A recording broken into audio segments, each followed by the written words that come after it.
You're listening to the Aviation RC Noob podcast, episode 100, part 2, where Joe and I sit down and talk with Albion Bowers about the experimental X-15 aircraft.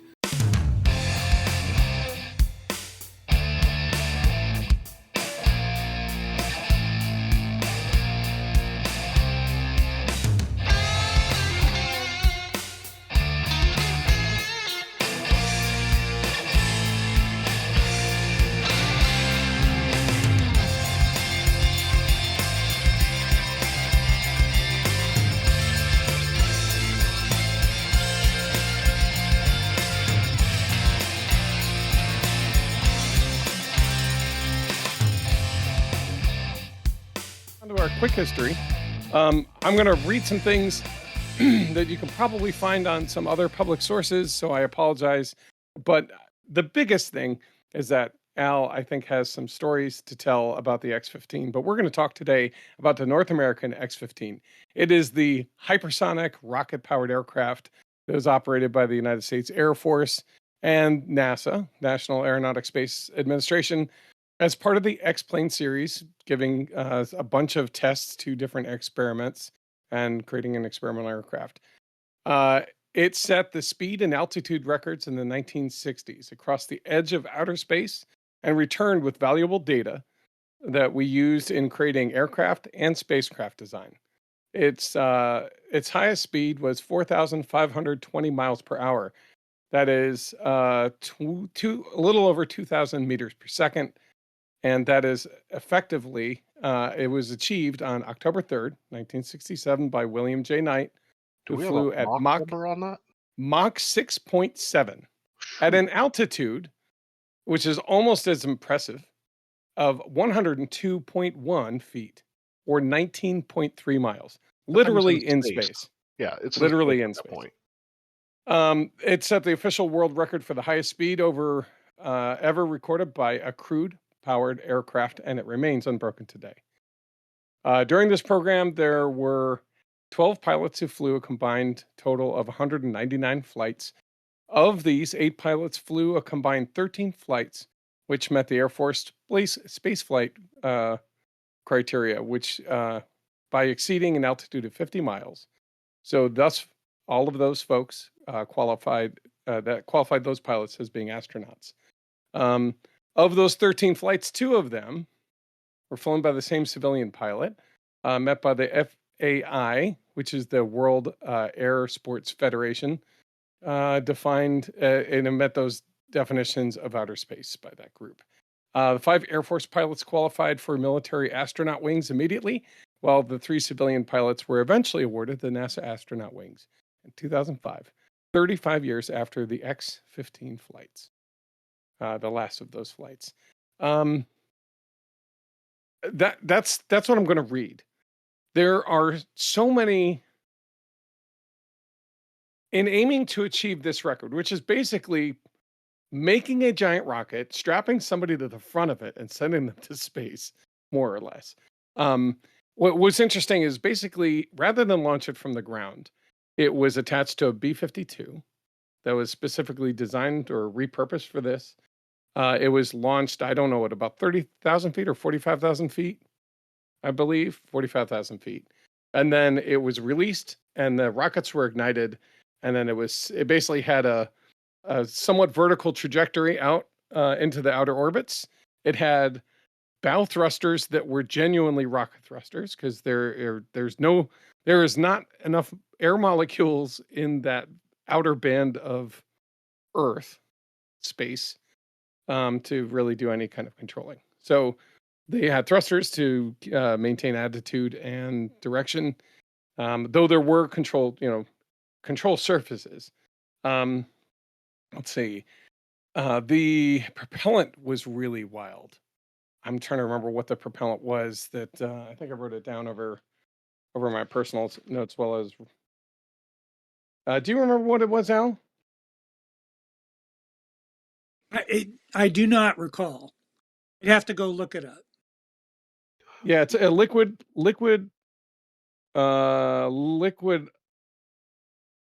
nitrous oxide, helium purger, and a liquid hydrazine, I think is what it was. Some sort of crazy chemical. Um, trying to Anhydrous ammonia and liquid oxygen. liquid oxygen, yeah. It looks Yeah. like rah rah saying. it, I'll be relying on you there it is. to monitor the chat because if I go and open that, it's going to throw all my Yeah, you didn't know it's off. anhydrous ammonia and liquid oxygen. Now the ammonia is, of course, the really crazy toxic thing when it hasn't reacted. Um, Makes you but think of that German plane from. that's what I was. That's what I was thinking. Well, so and that's really part of the interesting thing with that. Um, I think there was a large lesson learned from the part of maybe part of the reason why when they launched it in the air at 30,000 or 45,000 feet off of a bomber. Because if they part of the difficulty of taking off with that aircraft, the German, why can't I think of the 262? No, it wasn't 262. The one 163. is it 263 or was it the 163? 163. ME 163, right? And that had such a volatile mix of fuel components that if it messed up at all on takeoff, the thing essentially just exploded right then and there, Well, the right? And Messerschmitt. then, yeah, the Messerschmitts. And then if you didn't use all the fuel, landing was just as dangerous, right? So I mean, you you really just wanted to use it until it turned into a brick, and then sort of glided that brick to the ground and hope that there was no fuel left when you landed. Which is, I mean, there's more to it, but I mean, that's what I took from our history of that one. Was that now? So I know two of the pilots who flew 163s during World War II. One of them was Rudy Opitz, and he had flown one of the Hortons in the United States after the war, and but Rudy was the squadron commander when they went operational with those. And one of the young guys that was flying for him was a gentleman named Wolfgang Fengler. And Okay. he was the great uncle of some friends that, friend of a friend, and through this thing down at UCLA. Anyway, he came up and visited us at our Oh wow. place. And he just an amazing individual. And he was 16 years old, had only flown gliders before he flew the Oh my. 163.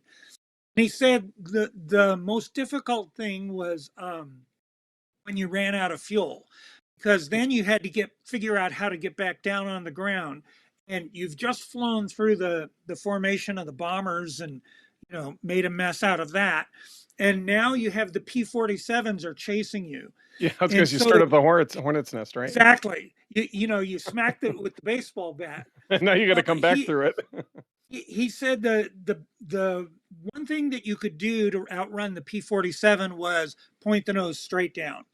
He said you go as fast as you can straight down to burn off all the altitude, and then you try and get there far enough ahead of them that you can land, get out of the thing, and run away before they come flying over the field. Wow. And he was 16 years old when this happened. He flew 38 combat missions and survived 38 missions. That's Oof. incredible. 16 years old. Wow. It just it didn't even compute to my brain when he's telling this story. Right. And just this old guy, with his glasses and Uncle Kurt, Yeah. And he's telling the story like, oh my gosh, you should have seen it. We went faster than anybody had ever been, punching through the American, front and trying to bust it up. That's so crazy. I want to make a Um, terrible reference here, but hearing that story and thinking about him at 16 makes like the country song. Terrible, I know, but that country song, should have seen it in color, comes to mind. yeah, yeah. yeah, Just I can't imagine being 16 and doing that. I know, right? I mean, Al, when you showed me a picture, and I see you got a glider in your background, a hang glider. What age were you hang gliding? I You said it was like 13 or something, right? yeah, I built my first hang glider. Started when I was 12, and I turned 13, and it was like 6 weeks past my 13th birthday.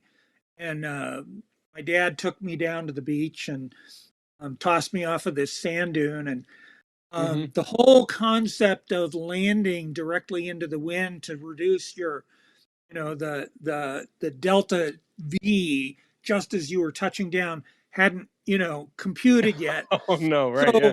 So, so my first flight, I ate a lot of sand. Um, the photo that you saw is actually my second flight.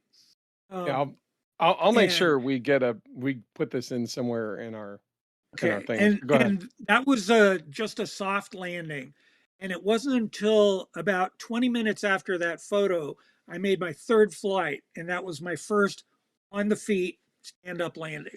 Wow, Um, nice.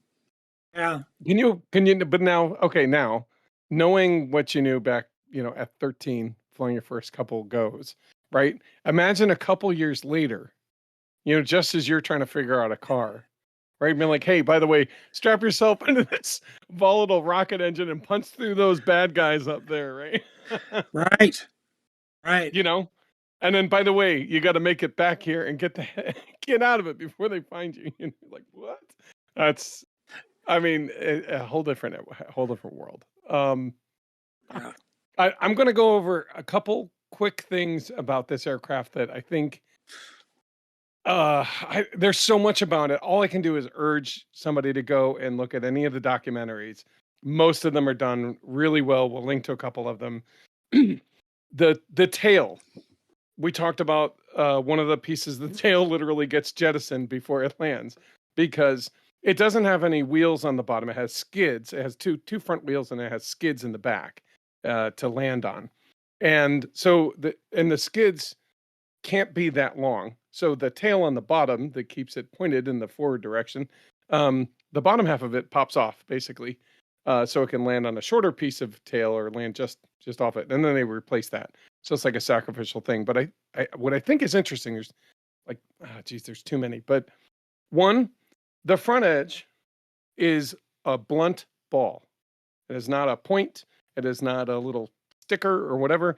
It's a blunt ball to create the bow wave shock edge that goes beyond the shape of the plane so that the skin friction, doesn't become too much. Correct me, please, Al, if I've got it wrong. So Because ball it's is already actually going Mach 6 point whatever, and the skin friction 0.7, is yeah. already more than most materials can handle. You didn't need to add to it. So they're like, well, let's put this thing on the front and hopefully we'll reduce the amount of friction overall. And that might be able to keep it so that we don't burn everything to pieces. Well, the ball is actually Inconel steel. Okay, so very high temp steel, very strong. But the ball, the thing that most people don't realize about that ball, and it's about it's a little bigger than a cue ball. And by the way, it was called a cue ball, uh, letter Q ball. And Nice. the reason they did that was because it had 5 holes drilled in it. And as they would read the pressure off of each of those holes, it would Yeah. try and drive the deltas between left and right and top and bottom to 0. And the reason that they would drive that ball straight into the wind, so then you knew what the angle of attack was on the Yeah. aircraft and the angle of side slip. Right. That Yeah. was the instrumentation for reading angle of attack and angle of side slip on the vehicle. Right. So it's almost like a pitot tube, but Yes, very that's close exactly. together and very tiny. Yes. Because at Mach 6, it's already going so fast, you don't really need much area to be able to tell the difference. Right? You don't need much delta to really get what you need. That was really cool. Yeah, that's the cool one of the pieces of that ball. I appreciate you going through that, because that's a critical piece, because that tied into all the control centers of it. Because it was computer controlled, right? Or assisted? There Stability were augmented. It was stability augmented, yeah. So that And that was a new thing, right? Like, so here you got yeah. using Inconel, right? Using that ball to create the cone. Well, that was sort of discovered. This was definitely like tested there. The pre-cooled rocket fuel that basically used the rocket fuel to cool the nozzle, which they do nowadays. Nowadays, like, oh, that's what you do, right? But back then, not too many people were, they're trying to figure out how do we, one, heat up the fuel so the ignition delta isn't huge. Also, how do we reduce the temperature of the nozzle so it doesn't just melt? And the answer is put the fuel through it, which is pretty cool. So that you'll see if you look at a picture of the nozzle at the back, they have a number of fins, and those fins are literally to pump the fuel around. But the interesting part was the fuel that was pumped with a completely separate system. Like the turbochargers, I think were fueled or powered by a totally different fuel system. Turbo pumps, yeah. Yeah. And so they were using like two different systems to actually get that to run, which isn't, you'd think, oh, it would be a lot more efficient to just use the same fuel and use the same stuff to just power the pumps. Like, well, nah, not quite. And then the turbo pumps had to move, they had to pump at different rates because you had to make sure that the oxygen was flowing at a different rate than the other, the anhydrous ammonia.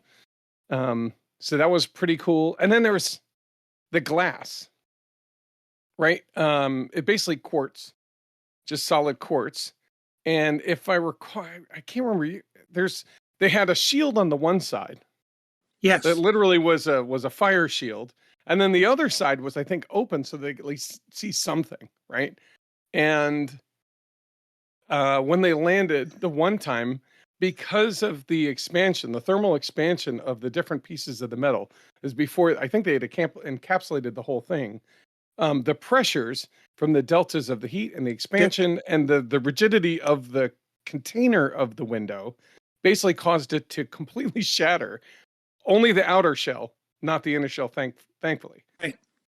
Which so it turns out that they had not figured out that the coefficient of thermal expansion of the airframe versus the quartz was so far off that it compressed the quartz and shattered the quartz. Yeah. Right. And then they looked at different using different metals because it was Inconel, right? Inconel expands a lot less, but not as much as like titanium is a very different animal than Inconel, which is very different than aluminum or steel. And when you're putting something like this together, they all have very different strengths too. Inconel is incredibly, I think it had almost no thermal expansion. It was incredibly strong, but it was also crazy expensive, and they had to use it in like sparing bits because they couldn't just put it across the whole thing, but they had to have it, otherwise parts of it would just come to pieces or whatever. It just, I don't know, it's really cool. There's so many new pieces that they used for all of the project, the SR-71, the space shuttle, right? All the cooling tiles, and among the other things of like how things thermally expand and don't, re-entry, all that stuff was the fuel systems, the rocket engine, like all those things were components that were brand new, as well as some of the augmented controls. They were testing all of those things at the same time, pretty much. Well, yes. Well, something you need to remember, not entirely, but mostly. This is before there was solid state electronics for a lot of this. Oh, wait, yeah. They were running tube amps.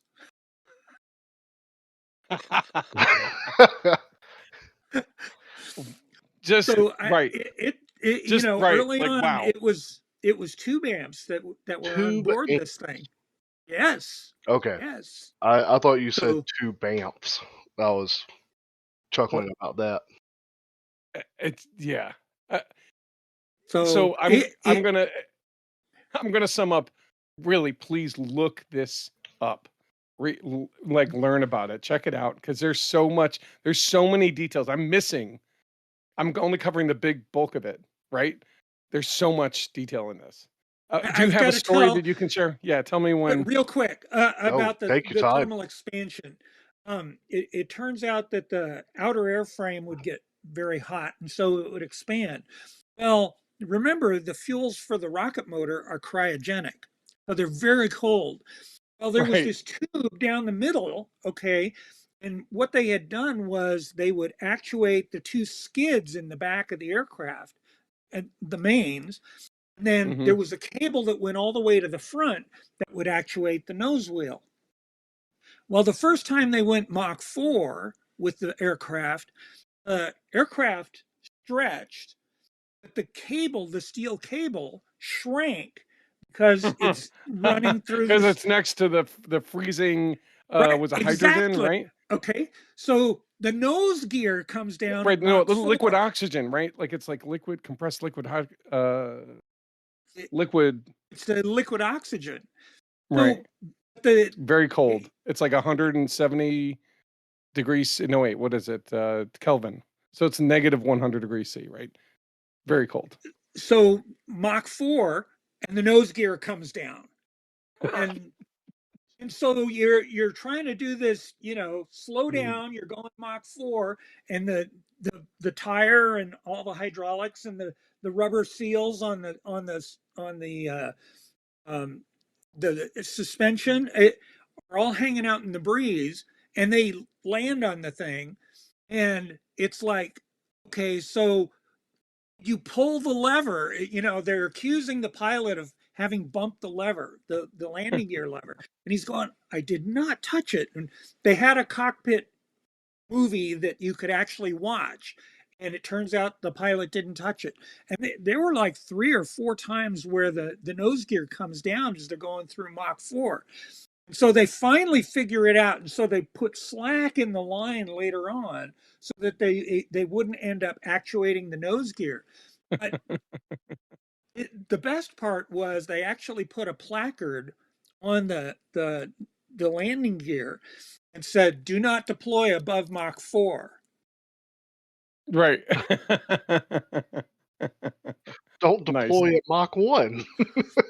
I Right? mean, right, but it's a nod to the guy who they yelled at probably for a while until they realized it was kind of like, don't pull the darn lever. Like, I'm not pulling the lever. I'm sure it goes a little bit more calm than that. But oh, and that's the other thing is they had an ablative coating, right? For reentry. They So did well for the Mach 6.7 one, yeah. They did. right. And so it was basically coated pink and then painted white. And then when Right. it came back, there's sections of the plane that are this bubbly black mess, which is the ablation of the heat shielding, basically. Right. Um, and It it's, would I just think, char off, and they'd have to yeah, cut it all off and yeah, put new ablative on. Yep. So it had to be yep. repainted, redone between every flight, essentially. Yeah. At least in certain areas, yeah, definitely.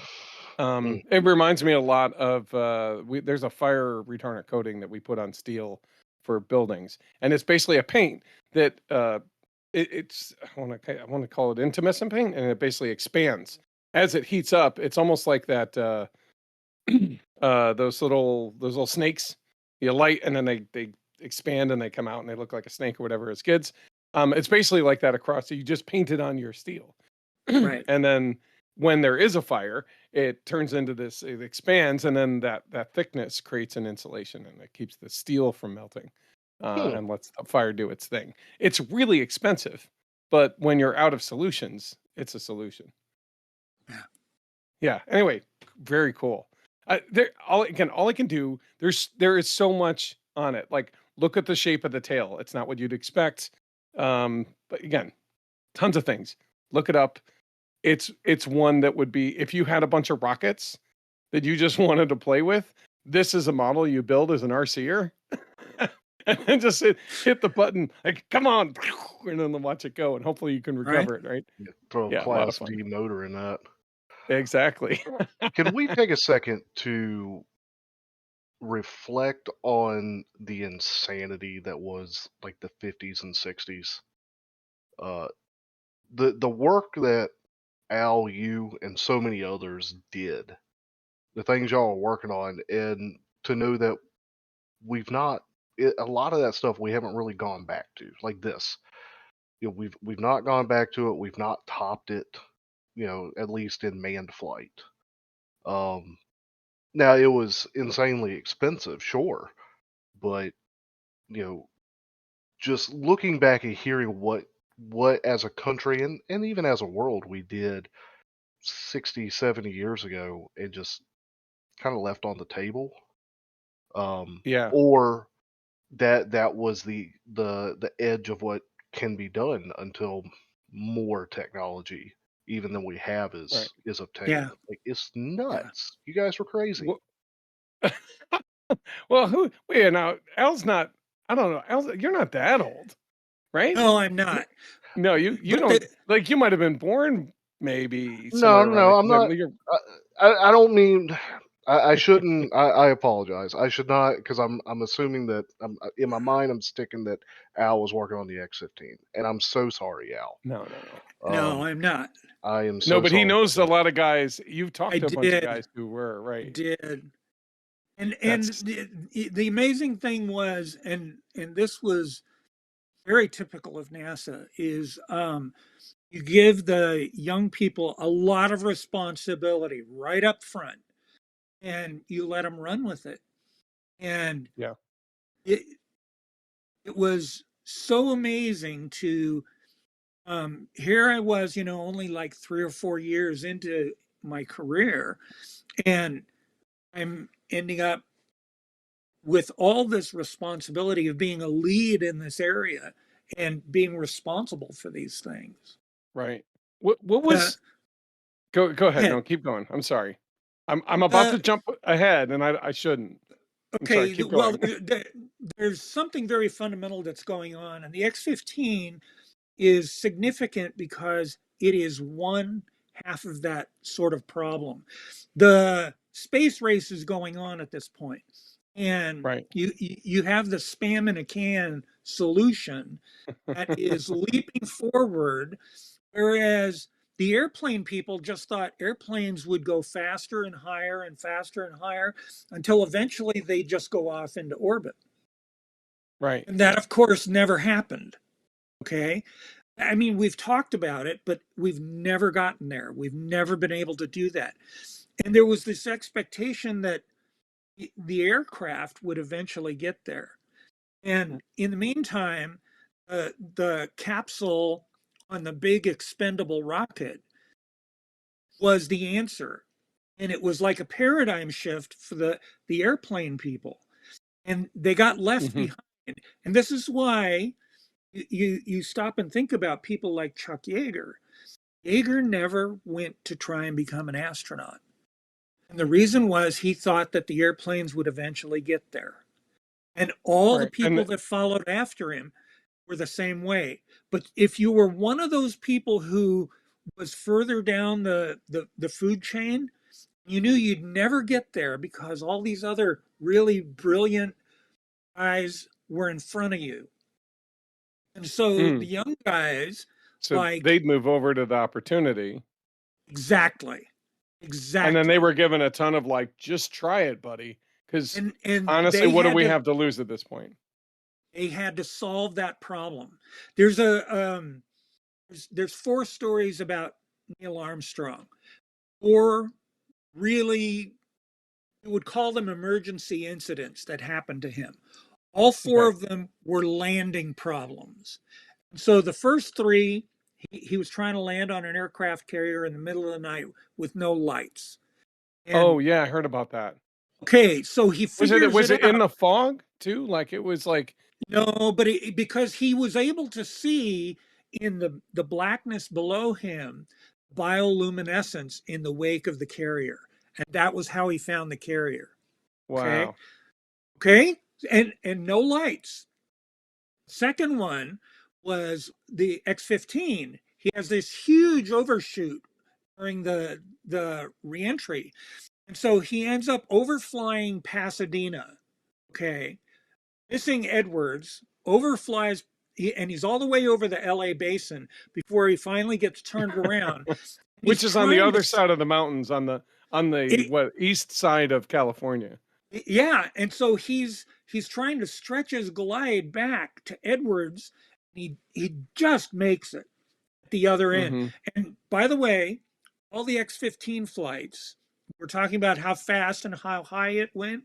Right. You have to stop and think about this. And Milt Thompson and Bill Dana were friends of mine, and they were X-15 test pilots.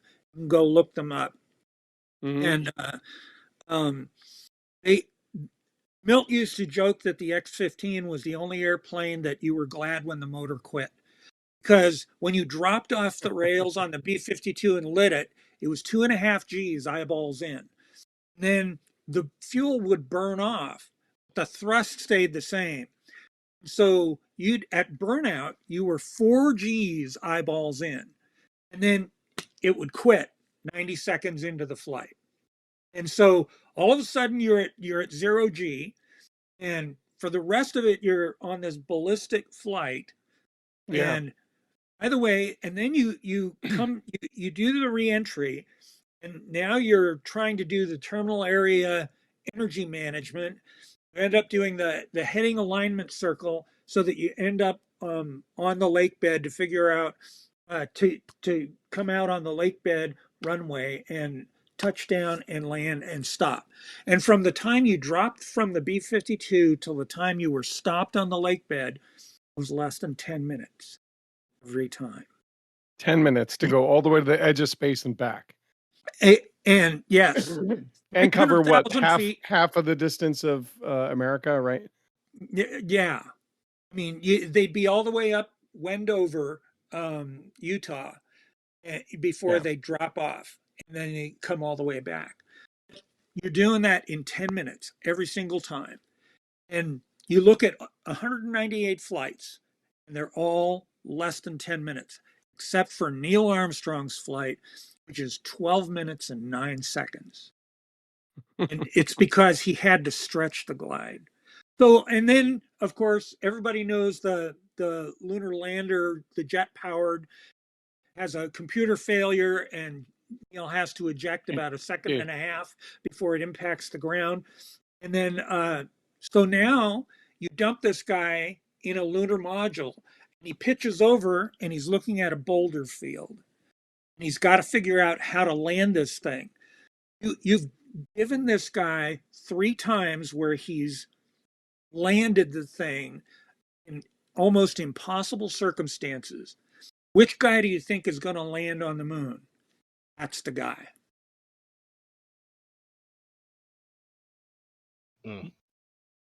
It's an incredible person. That's for sure. Yeah. I think the only A different breed, man. A different breed is all I can say. well, I mean, some of it is like I didn't. You don't have a choice, right? He's also right. If I remember right, I want to make sure I'm not misunderstanding. Is Yeager the one who's the engineer and the pilot and the astronaut and all that stuff, or was it? No, Yeager was not the astronaut. Oh, he was not an engineer. Okay, and it was Armstrong who was the. Yeah. And he was just heavily involved in all the things pretty much all the way until he couldn't. Yeah. And he wasn't just like, let me test, but it's like, no. What did you do? Where are your calculations? I want to see what's going on. How does that work? Show me over there. He wasn't just like you want me to fly it today? Okay, cool. I'll get in and I'll do it. He was involved by all tell. Yeah. Which is pretty cool. I mean, honestly, I can't say I wouldn't be a whole lot different. I mean, it's like, no, really show me what you did. My life is on the line as well as all these people's livelihoods. Let's make sure this goes right. I think the only other thing where we have a manned aircraft that goes much faster is really the space shuttle on reentry, right? It's coming in at Mach 25, but this is the only one that's been powered, and we'll call it flyable. I use the terms flyable, which it is. It's under full control. But so anyway, yeah, that's the X-15. Go look it up. I appreciate your input, Al. That's definitely some interesting stories. I figured you'd have some interesting insights that I know, Joe or I definitely wouldn't have.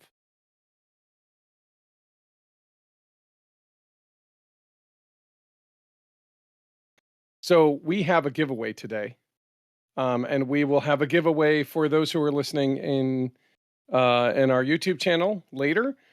So today, if you are listening on our Discord channel and you've been a member of that community, you've had an opportunity to submit questions to Al or for Al to answer later.